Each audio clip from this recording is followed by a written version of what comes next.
Well, my name is Vilma Aquino, and we got the compost from Vallejo Recology. Ed Farewell, who is one of the board members at Global Center for Success, was generous enough to provide the compost when we most needed it. And there was a day when it was a volunteer day and we needed compost. And sure enough, the same day we needed it, he delivered. So props to Vallejo Recology.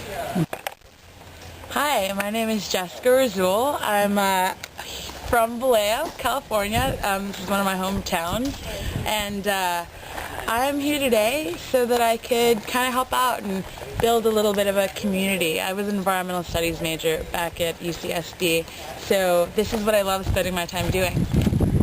What are you doing right now?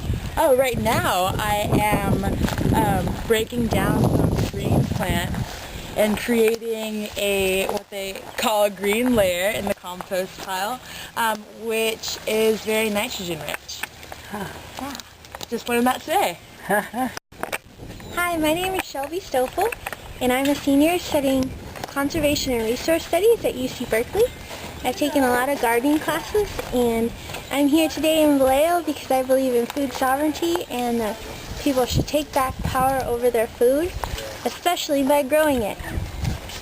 Someone recently asked me about compost tea, and that is something you can make from compost by mixing it with water, straining out any dirt, and your plants will love it if you give it to them about every week. It's a safe, natural way of fertilizing without chemicals.